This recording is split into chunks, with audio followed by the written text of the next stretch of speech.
Today we will discuss what we call uniform circular motion. What is uniform circular motion? An object goes around in a circle, has radius r. When the object is here, this is the velocity. It's a vector, perpendicular, and later in time when the object is here, the velocity has changed, but the speed has not changed. We introduce t, what we call the period. Of course, it's in seconds, which is the time to go around once. We introduce the frequency f, which we call the frequency, which is the number of rotations per second. And so the units are either second minus 1, as most physicists would call it hertz. And so frequency is 1 divided by t. We also introduce angular velocity, omega, which we call angular velocity. Angular velocity means not how many meters per second, but how many radians per second. So since there are 2 pi radians in one circumference, in one full circle, and it takes t seconds to go around once, it is immediately obvious that omega equals 2 pi divided by t. This is something that I would like you to remember. Omega equals 2 pi divided by t. 2 pi radians in capital T seconds. The speed, v,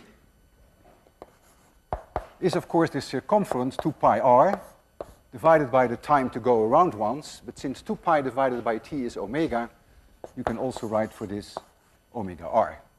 And this is also something that I want you to remember. These two things you really want to remember.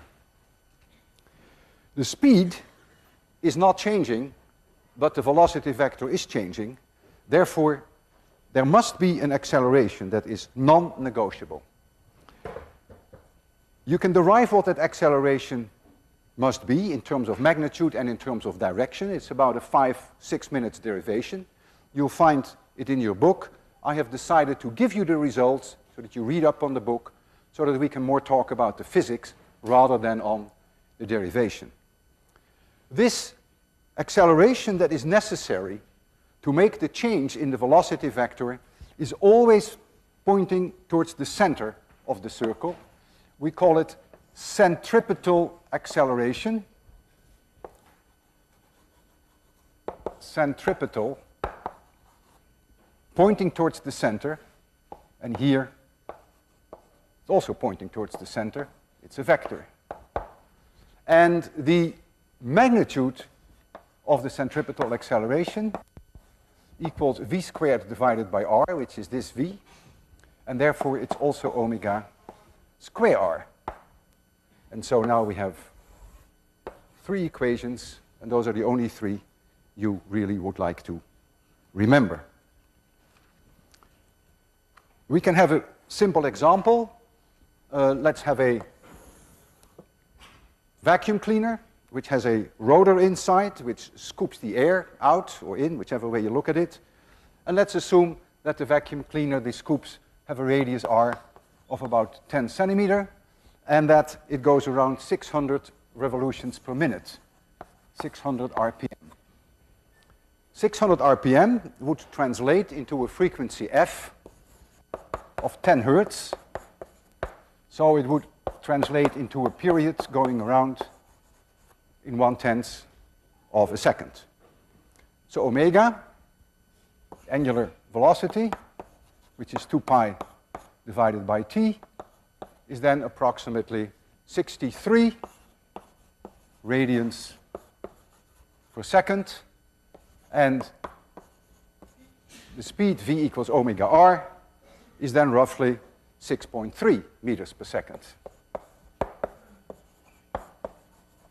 The centripetal acceleration, and that's really my goal, the centripetal acceleration would be omega square r, or if you prefer, you can take v squared over r. You would get the same answer, of course, and you will find that that is about 400 meters per second square.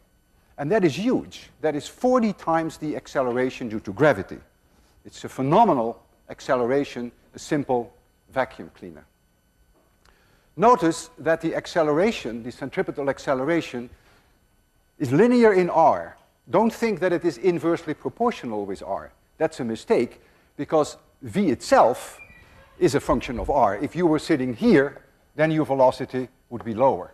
Since omega is the same for the entire motion, you really have to look at this equation, and you see that the centripetal acceleration is proportional with r. Therefore, if this were a disk which was rotating, and you were at the center of the disk, the centripetal acceleration would be 0. And as you were to walk out further out, it would increase. Now, the acceleration must be caused by something. There is no such thing as a free lunch. There is something that must be responsible for the change in this velocity. And that something I will call either a pull or I will call it a push. Now, next lecture, when we deal with Newton's laws, we will introduce the word force. Today, we will only deal with the words pull and push. So there must be a pull or a push. Imagine that this is a turntable, and you are sitting here on the turntable, on a chair. It's going around with angular velocity omega, and your distance to the center, let's say, is little r. You're sitting on this chair, and you must experience, that is non-negotiable, centripetal acceleration, A of c, which is omega squared times r. Where do you get it from? Well, if your seat is bolted to the turntable, then you will feel a push in your back. So you're sitting on this thing, you're going around, and you will feel that the seat is pushing you in your back. And so you feel a push. And let's give the push, yeah, I can give this a red color for now. So you'll feel a push in your back. That push, apparently, is necessary for the acceleration. Alternatively, suppose you had in front of you a stick. You're not sitting on a chair, you don't get a push from your back, but you hold on to this stick, and now you can go around by holding on to the stick. Now the stick is pulling on you in the same direction. So now you would say, aha, someone is pulling on you. Whether it is the pull or whether it is the push, either one of the two is necessary for you to go around in that circle on that turntable with that constant speed. Now the classic question comes up, which we often ask to people who have no scientific background. If you were to go around like this, and something is either pushing on you or is pulling on you to make this possible, suppose you took that push out all of a sudden. The pull is gone. What is now the motion of the person who is sitting on the turntable? And many non-scientists say, well, it will do like this. That's sort of what your intuition says. You go around in a circle, and all of a sudden you no longer have the pull or the push, and you go around in a spiral. And obviously that is not the case.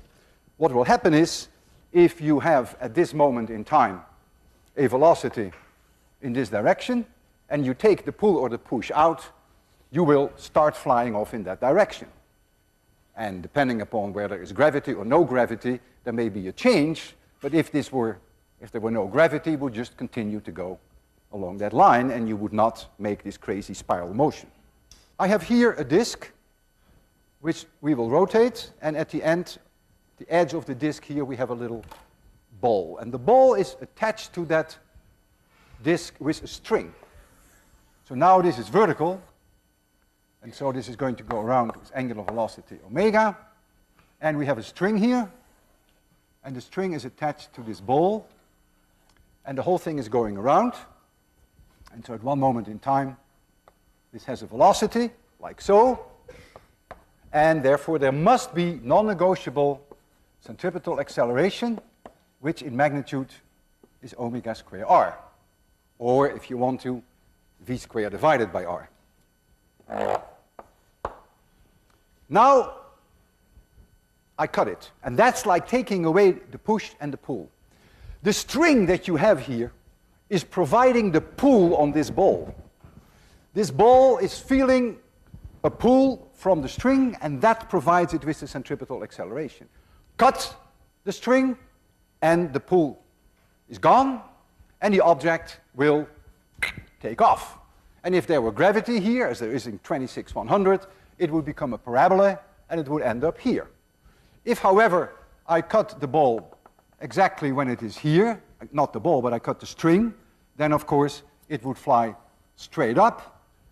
Gravity would act on it, would come to a halt, and it would come back. So really would then go along a straight line.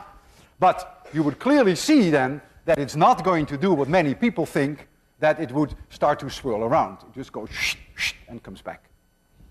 Let's look at that. We have that here. So here is that ball. The string is behind here. You cannot see the string. I will rotate it. Wait for it to pick up a little speed. And the knife that you can't see either is behind here.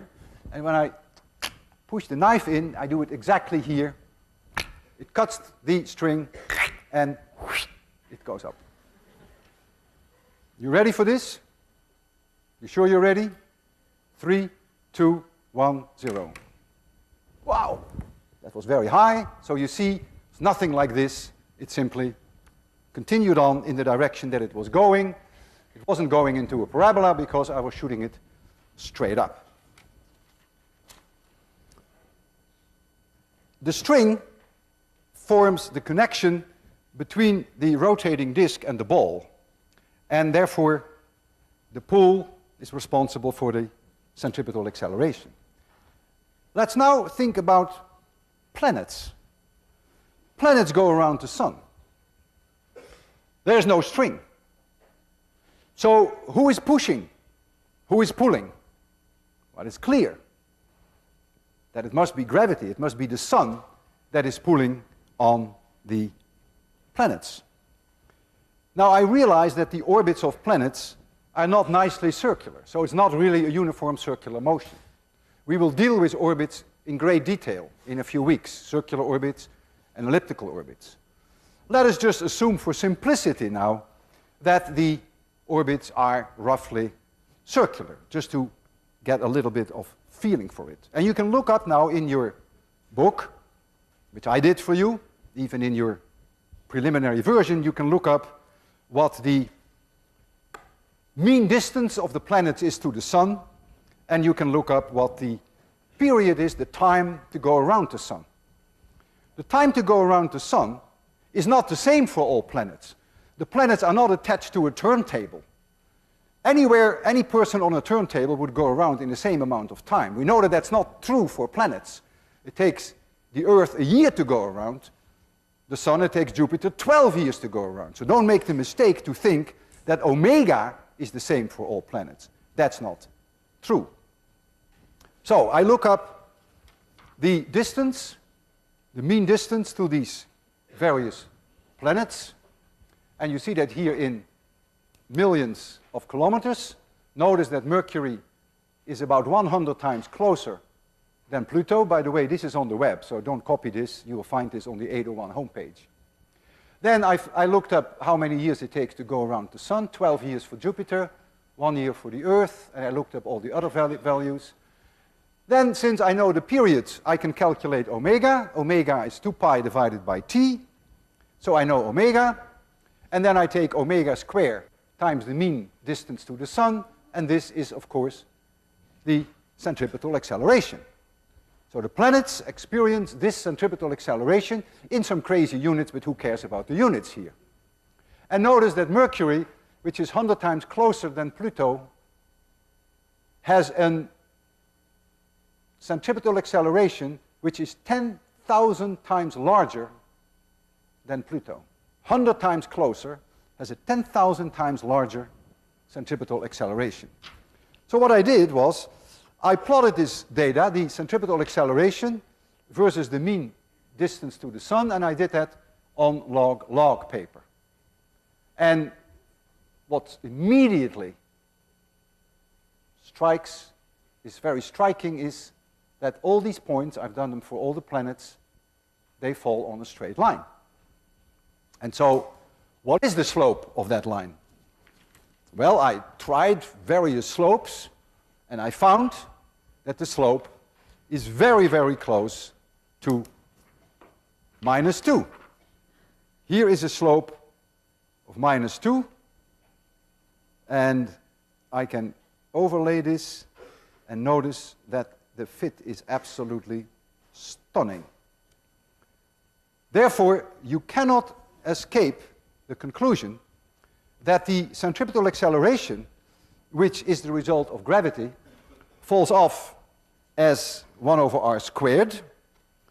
We refer to this often in physics as the 1 over r square law, and therefore the effect of gravity itself must go down with r squared. So if you are 100 times further away, like Pluto compared to Mercury, then the centripetal acceleration, which is due to gravity, is 10,000 times smaller. And we will learn a lot about gravity in the future.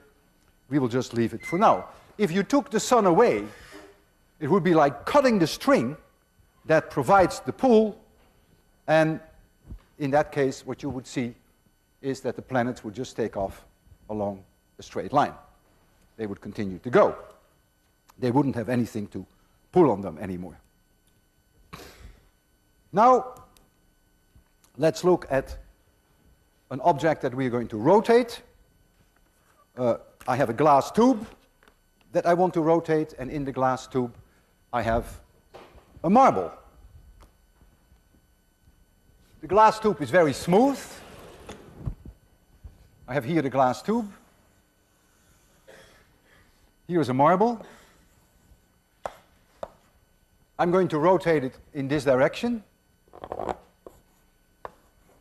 say with some angular velocity omega, about an axis perpendicular to the blackboard. So the marble here has a velocity, like so at this moment in time, but it's a very smooth glass tube. And the marble is very smooth. The glass cannot push on the marble, nor can the glass pull on the marble. Now the marble gets desperate because the marble needs a centripetal acceleration in this direction in order to go around like this. But there is nothing to provide that centripetal acceleration. So the marble is doing exactly the same that the planets would do. If you take the sun away, the marble continues to go in the direction that it was going. So by the time that the tube is here, the marble is here. And by the time that the tube is here, the marble is there. So the marble finds its way to the edge. And that's, of course, the basic idea behind a centrifuge. My grandmother had always, she was a great lady, and she had such fantastic ideas, I remember. And when she made lettuce, we had no good way of drying the lettuce. And I would take the lettuce and go like this, paper towel. She had a method of her own. She took a colander. And of course, first of all, we would wash the lettuce. That goes without saying. I would wash it once. My grandmother would wash it 3 times. But that's what you have grandmothers for. So there comes the lettuce. We were also very fond of spinach. So add some spinach. We would wash it. There goes the spinach. Then she would take something to cover it up, maybe some saran wrap or something else, put it over it, and put a rubber band around it to hold it. And now what she's going to do, she's going to swing it around. And now the water is like these marbles. The water will work its way to the edge, but there are holes, so the water will come out. Isn't she clever? Okay, I'll give you a demonstration. Be careful, because you may get some water on your lecture notes. But I want to show you the basic idea behind it. It's very interesting. So she would go out. She would do this outside, by the way. But I have no choice, so we'll do it here. So there we go.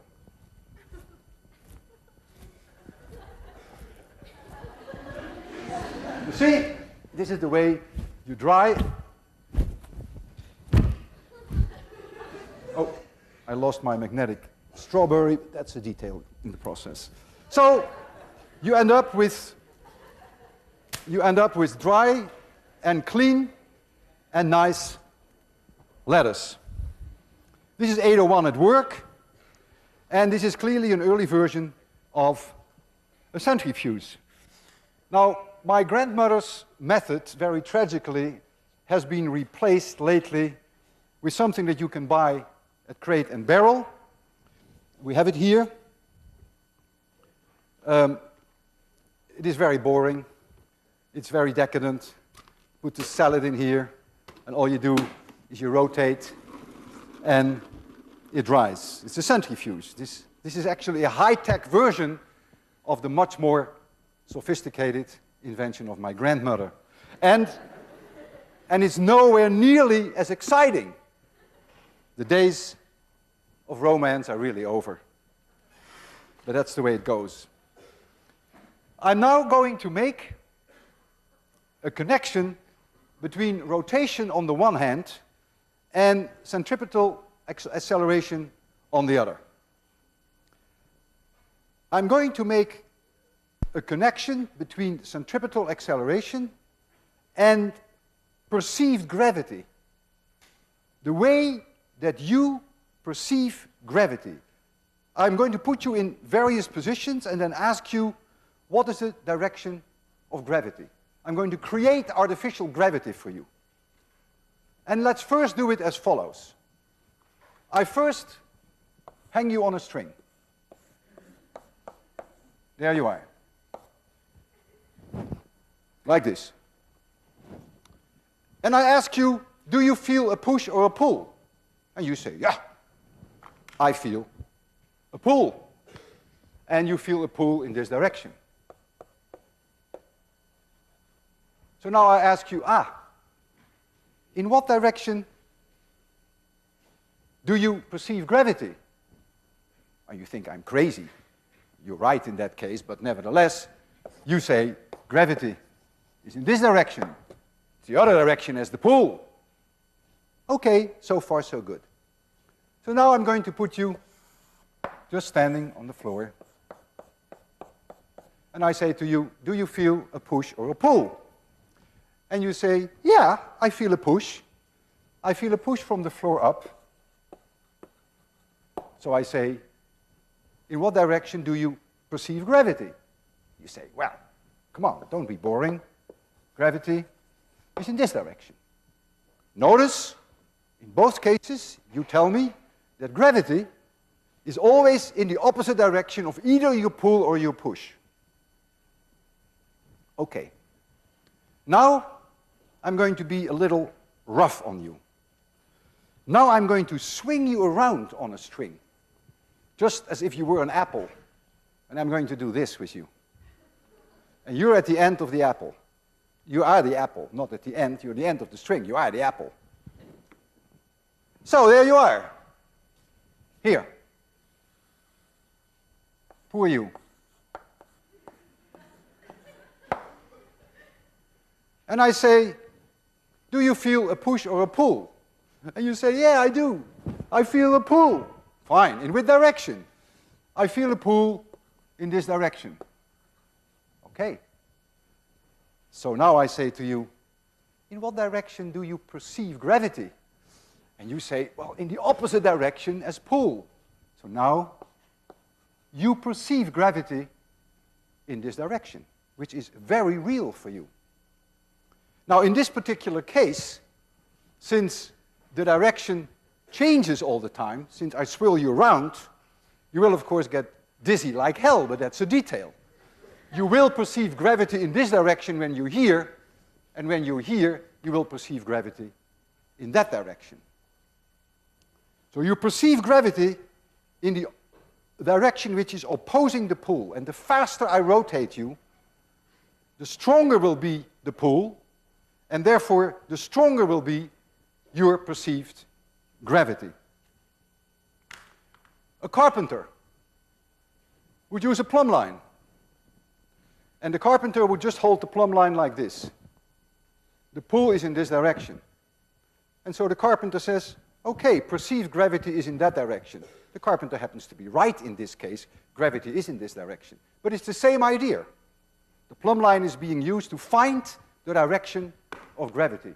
Think of this as being a plumb line. Defined, used to define the direction of gravity.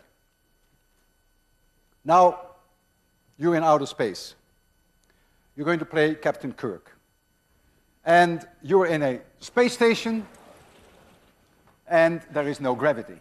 So we're going to make some gravity for you. We're going to create some artificial gravity. So let this be your space station. It's a big wheel, a radius of about 100 meters. And we'll make it very fancy for you. We'll make some corridors around, like here. We'll make it a very interesting space station, like so,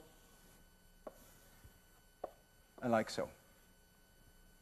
And this is rotating around with angular velocity omega. You're here. There you are. You go around. Therefore, non-negotiable, you're going around with a certain velocity v. This v equals omega r. And therefore, you require a centripetal acceleration towards the center. That is non-negotiable. Where do you get it from? Well, the floor, this is your floor, is pushing on you. Simple as that. Just like the floor is pushing on me now. This floor is pushing. There's nothing wrong with that. I don't fall over. And so I say to you, in what direction do you perceive gravity? And you say, this is the direction of gravity, which is as real for you as it can be. Someone else is standing here.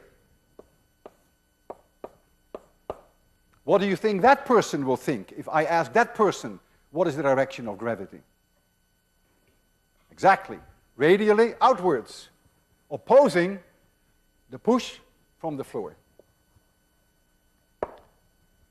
So we could now calculate how fast we have to rotate this spaceship to mimic the gravitational acceleration on Earth, which is 9.8 meters per second square. Let's call that 10, just to round it off a little. So we want the people who walk around in this corridor to have an acceleration omega square r, which is about 10. So omega squared is about 0.1. So omega is about 0.3 radians per second. And so the period to go around is about 2 pi divided by omega, and that is about 20 seconds. And the tangential speed, that value for v, which is omega r, would then be 0.3 times 100, would be about 30 meters per second. Just to give you an idea for these numbers, which are by no means so ridiculous. What is interesting, that the perceived gravity, and therefore the centripetal acceleration, is 0 here. There is nothing. There's no gravity there. And so that may be a good place for you to have your sleeping quarters. Now comes an interesting question. You can walk around here without any problem. Could you walk into these spokes? So when you were here, could you then walk towards your sleeping quarters? So you're standing here, and I first ask you in what direction is gravity? And you will say, well, gravity is in this direction. Can you now walk to your sleeping quarters? And what's the answer? You cannot. You cannot walk up against gravity. It would be like asking you to walk to the ceiling. How do you do that? An elevator or a staircase, that's fine. Because then you get the push from the stairs when you step on the stairs. So you could have a staircase here, and that's the way this person could go here. But you cannot simply walk here, because gravity is always in this direction. Now let's suppose you are at your sleeping quarters, and you wake up in the morning, and you decide to go back, either in this direction, or this direction, or this direction, or that direction. Doesn't matter. Could you do that just by going into this corridor and slowly, carefully starting moving? What will happen? Yeah? You fly out. You fly out. It will be suicide. Because the moment that you are here, already you have maybe not a very large gravitational experience, but already it's beginning to grow on you. The farther out you are, the stronger it will be. By the time you're here, it's 10 meters per second square. Remember, we had 10 meters per second square because we wanted to mimic the Earth. And so you literally crash. It's like falling into a shaft, jumping into a shaft. It's not quite the same because you start off with no pull on you. The moment you start going, however, the situation gets out of hand, and indeed, you will slam. So you can use the same elevator, you can use the same staircase. There's nothing wrong with that. Suppose I have a liquid which has very, very fine, small particles in it. Extremely small. So small and so light that they will not sink to the bottom. So you always see some colored, milky type liquid. And here is that tube, which has these fine particles. And the tube is sitting there, and the line of the liquid is obviously like this. Why? Well, that's obvious, because gravity is in this direction. And so the surface of a liquid is always perpendicular to gravity. You see here two glasses with water. The surface is perpendicular to gravity. Now, I'm going to rotate this about this axis, going around like this. And I'm going to rotate it with an angular velocity omega. And this is at a distance r.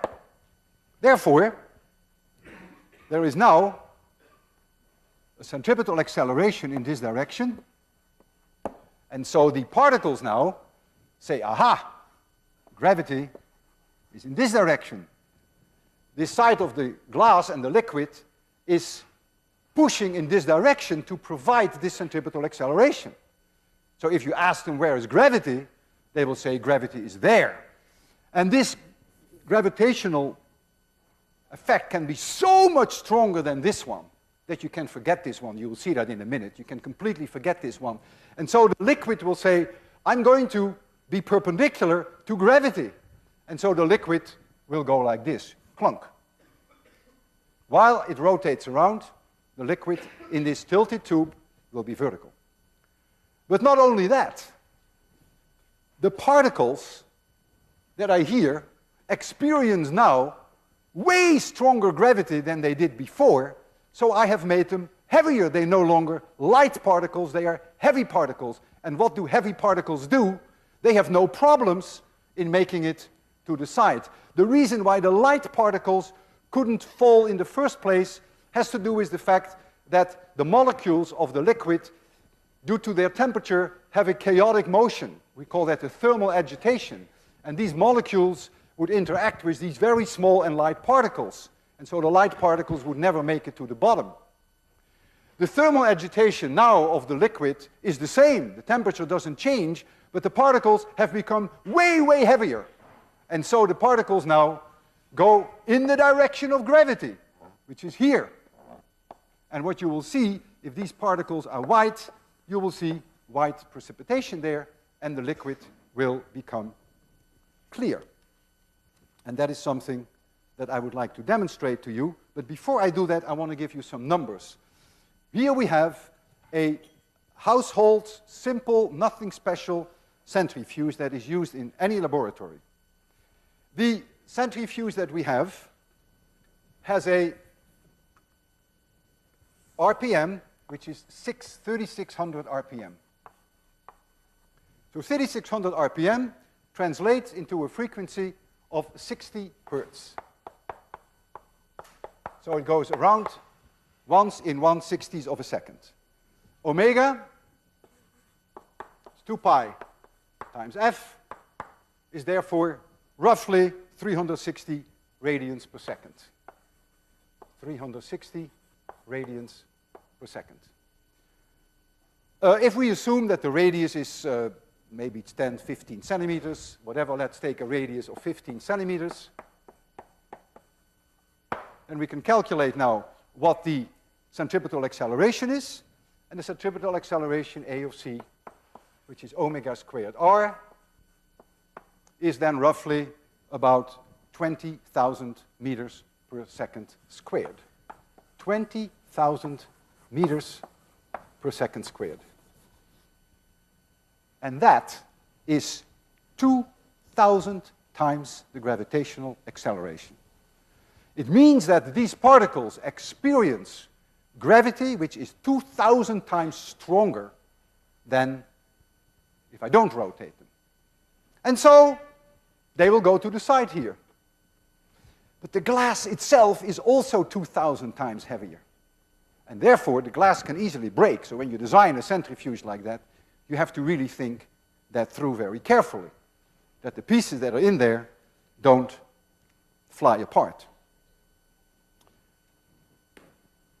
I have here water in which I have dissolved some table salt. Same table salt that you use in the kitchen when you prepare your food. Table salt in here.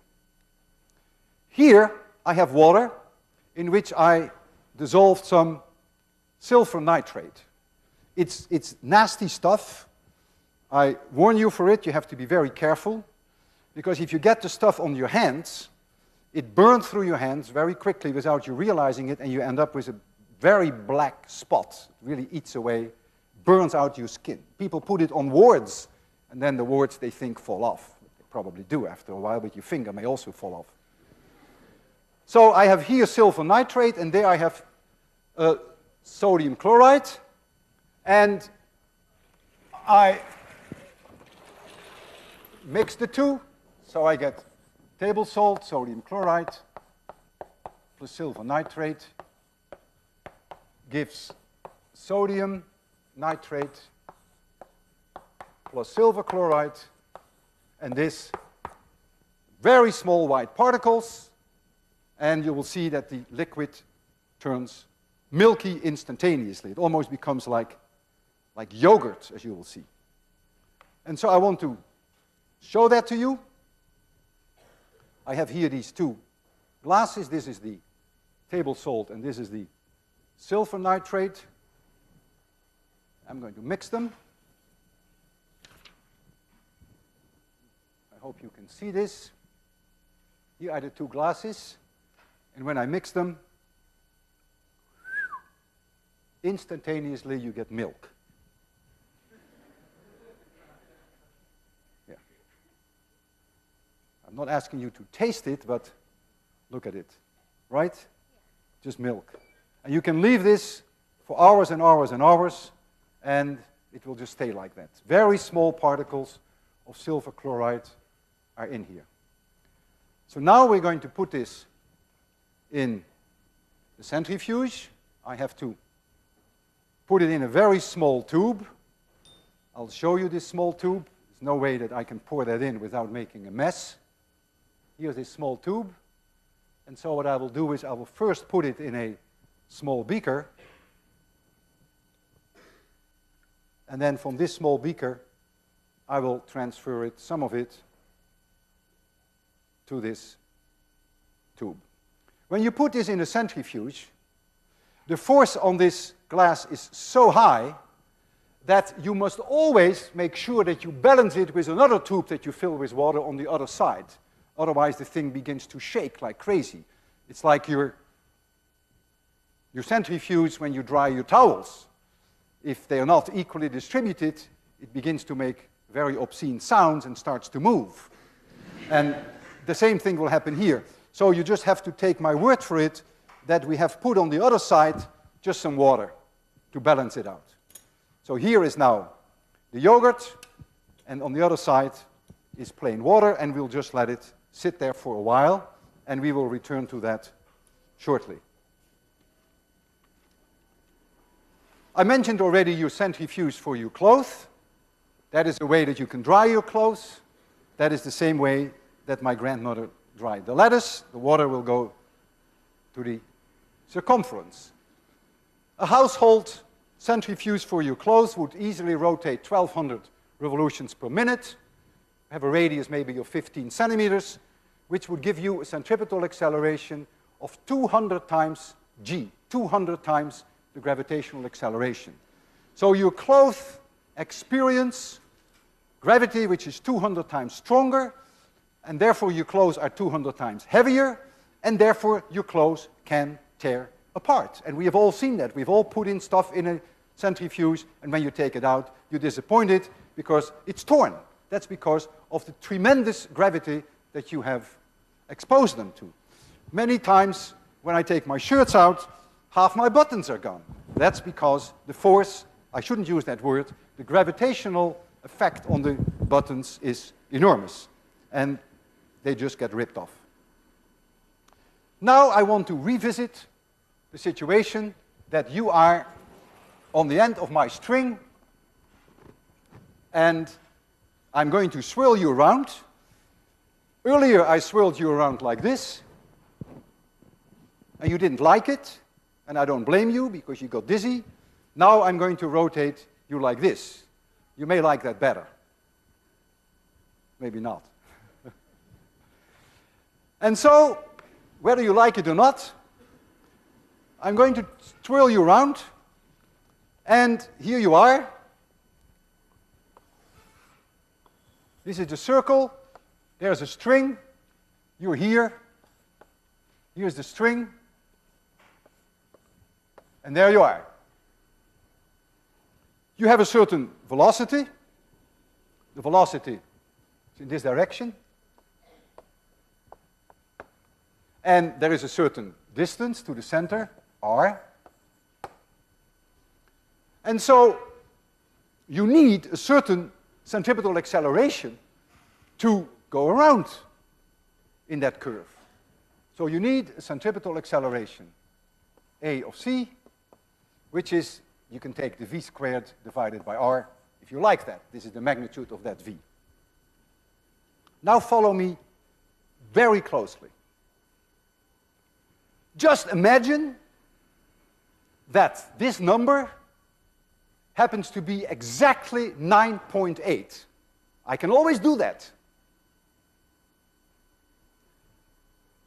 Where is this person going to get the push or the pull from for this centripetal acceleration? Does the string have to pull on it? No, because there's always gravity, and gravity gives you an acceleration of 9.8 meters per second squared. So the string says, tough luck, I don't have to do anything. Gravity provides me with the 9.8 meters per second square that I required. Now I'm going to swing you faster. So the v will go up, and so the centripetal acceleration will go up.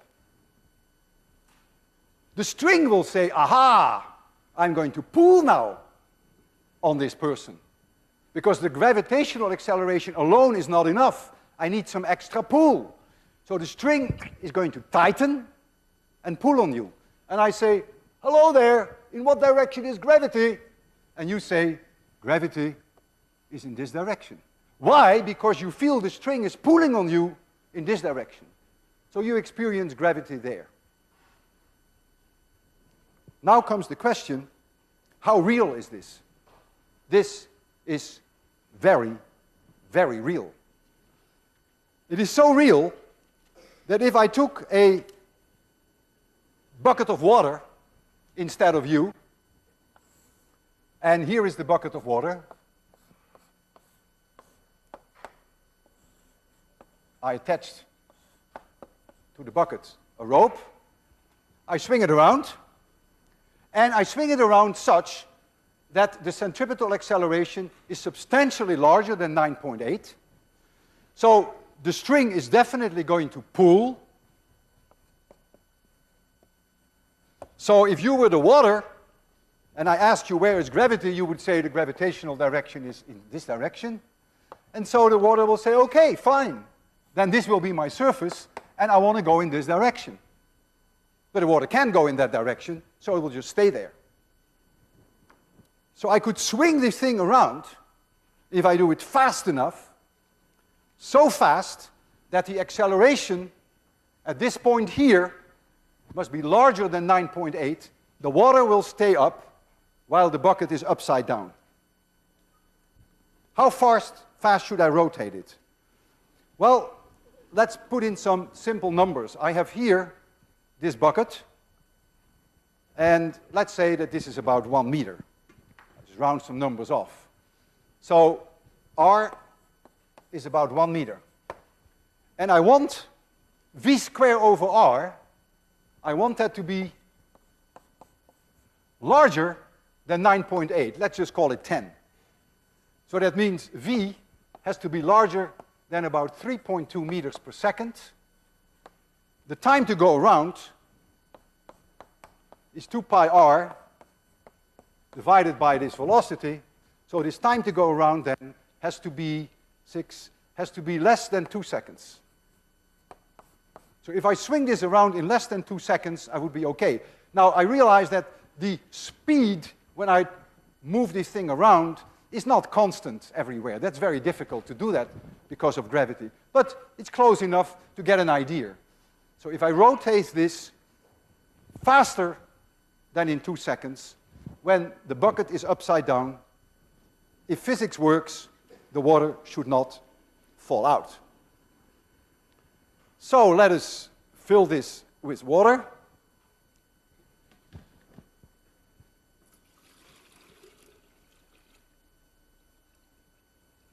There we go.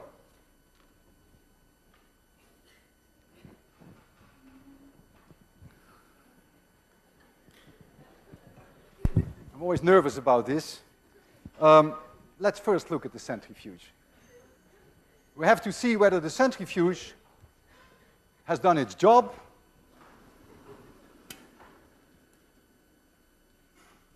So let's look at what this tube, I think it was tube number 4. Oh yeah, very clear is now the liquid, and you see the white stuff here on the side. It's not so easy for you to see, really. Put my hand under here. Maybe some of you can see some white stuff, but it's no longer milk. It's really a clear liquid. You see some white stuff here. But it's also on the side. You can actually see it here. You see the white stuff, because this was the direction of gravity, so it ended up here and there's some here. But it's completely clear. You see the white stuff? So that's the way that you can separate the silver chloride. So now we come to this daredevil experiment, and we're going to see whether we can fool the water and make the water think that gravity is not in this direction but in this direction. Now you're doing the right thing there. I don't blame you at all. Okay.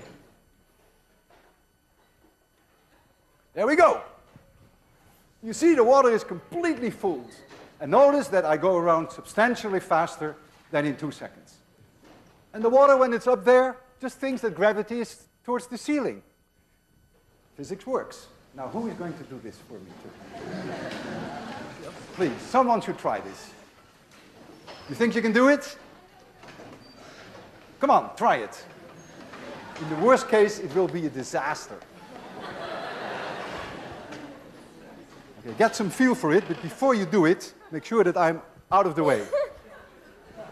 So first, swing it a little, and don't hold it too close to you, because I don't want you to get hurt. Larger swing, larger, larger.